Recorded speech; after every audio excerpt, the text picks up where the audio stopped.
আসসালামু আলাইকুম। Poultry farming টেকনিক্সে আপনাদের স্বাগতম। আজকে আমাদের সোনালী হাইব্রিড যে 3000 মুরগি সেটার 44তম দিন। তো আমরা ওইটার ভিডিও দেখানোর পূর্বে আপনাদের সঙ্গে শেয়ার করছি যে ফিডার আর ড্রিঙ্কার কতটুকু ডিস্টেন্সে আপনারা দিয়ে থাকবেন। তো আজকে আমরা আমাদের যে 5000 সোনালী হাইব্রিড ছিল সেইটার আর কি ফিডার ও ড্রিঙ্কার প্রতিস্থাপন করছি। তো এখানে ফিডারের যে ডিস্টেন্সটা থাকবে দেখতে পাচ্ছেন যে উপরে আমরা রশি টানিয়ে দিয়েছি। তো ফিডার থেকে ফিডারের ডিস্টেন্স রশির হিসাবে থাকবে হচ্ছে 3 ফিট, আর ফিডার থেকে নিচে ফিডারের ডিস্টেন্স থাকবে হচ্ছে 2 ফিট করে। একটা ফিডার থেকে আরেকটা ফিডারের ডিস্টেন্স 2 ফিট। যেমন এই যে এখানে একটা ফিডার দেওয়া হয়েছে, এই ফিডারটা থেকে এই ফিডারটার ডিস্টেন্স হবে 2 ফিট। এটা হচ্ছে ফিডার থেকে ফিডারের ডিস্টেন্স। আর ড্রিঙ্কারের ডিস্টেন্স হচ্ছে এটা 3 ফিট করে থাকবে। যেমন এই যে এইখানে একটা ড্রিঙ্কার দেখতে পাচ্ছেন, এই ড্রিঙ্কার থেকে এই ড্রিঙ্কারের ডিস্টেন্স হবে 3 ফিট। তো ড্রিঙ্কার থেকে ড্রিঙ্কারের ডিস্টেন্স থাকবে হচ্ছে 3 ফিট। আর এই যে দেখা যাচ্ছে ফিডার থেকে ফিডারের ডিস্টেন্স থাকবে 2 ফিট। এটা হচ্ছে ফিডার আর ড্রিঙ্কারের ডিস্টেন্স। আপনারা এভাবে করে ইনশাল্লাহ ফিডার আর ড্রিঙ্কারকে সাজাবেন, এভাবে দিয়ে দিবেন। তো আমরা এখন চলে যাব আমাদের যে 3000 সোনালী হাইব্রিড, যেটার ভিডিও আপনাদের সঙ্গে রেগুলার শেয়ার করছিলাম, সেই খামারে। তো আমাদের সোনালী 3000 মুরগির সকালের পানিতে ব্যবহার করা হয়েছে নিউ জিঙ্ক। এটা হচ্ছে জিঙ্ক, এটা মূলত ভিটামিনের কাজ করে, মুরগির সৌন্দর্যতা বাড়ায়, মুরগির গঠন প্রক্রিয়া ঠিক করে, মুখের উজ্জ্বলতা বৃদ্ধি করে। তো এ জাতীয় কাজ করে থাকে, এ জাতীয় যাবতীয় কাজ করে থাকে। আর এখন দুপুরের পানি দেওয়া হচ্ছে। এখন দুপুরের পানিতে দেয়া হয়েছে নিউ ডি প্লাস।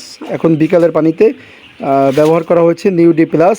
এটা ভিটামিন ডি, তারপরে এটা আপনার ক্যালসিয়ামের কাজ করে, ফসফরাস, ক্যালসিয়াম, হাড়কে শক্ত করা, এ জাতীয় কাজ করে। অর্থাৎ দুইটাই মূলত ভিটামিনের কাজই করবে।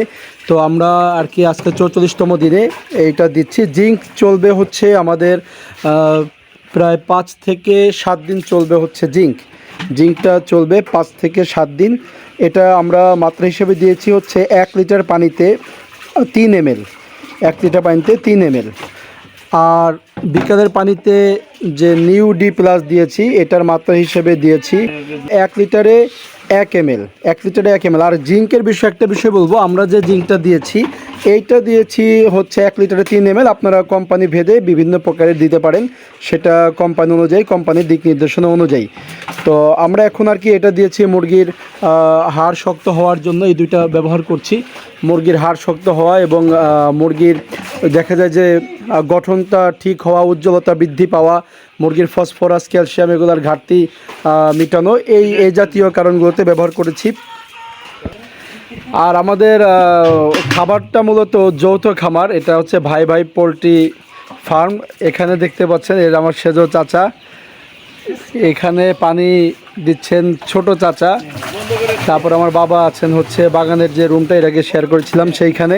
মূলত এটা হচ্ছে সকলেরই সম্মিলিত খামার। কমেন্টসের মাধ্যমে আমাদের একবার জানতে চেয়েছেন যে তার মুরগি শুধু বসে থাকে, কিছু মুরগি প্যারালাইজ হয়ে গেছে। তো এই অবস্থায় করণীয় কি? আসলে করণীয়র মধ্যে হচ্ছে যদি একটা নর্মালি বসে থাকে আপনি ক্যালসিয়াম, B2 এ জাতীয় কিছু দিতে পারেন। আর হচ্ছে আমরা বলবো যে যদি আপনার ফিডার যদি নিচে দেওয়া থাকে, ফিডার ঝুলিয়ে দেবেন, মুরগি দাঁড়িয়ে দাঁড়িয়ে বা ঘুরে ঘুরে খাবে। আর হচ্ছে আপনার মুরগির যদি পাক পড়ে যায়, সেটা তো জানানো হয়নি, যদি পাক পড়ে যায় বা মুরগি ঝিমুচ্ছে, কিছু মুরগি মারা যাচ্ছে, যেটাই হোক, যদি গুরুতর সমস্যা মনে হয় আপনি দ্রুতই নিকটস্থ ভেটেরিনারি ডাক্তারের শরণাপন্ন হবেন।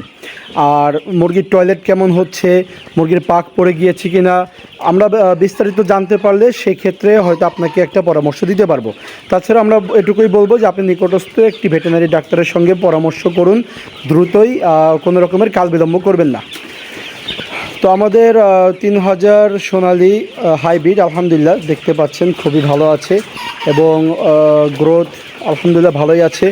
প্রায় সবগুলো মুরগি সেমই আছে, তেমন একটা বেশি বড় ছোট নেই।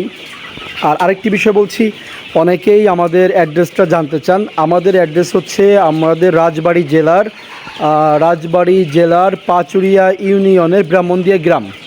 রাজবাড়ী জেলার পাচুরিয়া ইউনিয়নের ব্রাহ্মণদিয়া ভাই ভাই পোলট্রি ফার্ম, এটা হচ্ছে আমাদের অ্যাড্রেস। তো যাই হোক, আজকে আমাদের 44তম দিন চলছে সোনালী হাইব্রিডের। আজকের উপস্থাপন এ পর্যন্তই। ইনশাল্লাহ আগামী দিন আবার উপস্থিত হব নতুন কোনো তথ্য, নতুন কোনো ভিডিও নিয়ে। আপনারা যারা আমাদের সঙ্গে যুক্ত আছেন তাদেরকে অসংখ্য ধন্যবাদ। যারা এখনও যুক্ত হননি, চ্যানেলটিকে সাবস্ক্রাইব করে মুরগি পালন সম্পর্কিত নিয়মিত তথ্য জানতে আমাদের সঙ্গে যুক্ত থাকবেন ইনশাল্লাহ। আসসালামু আলাইকুম রহমতুল্লাহ।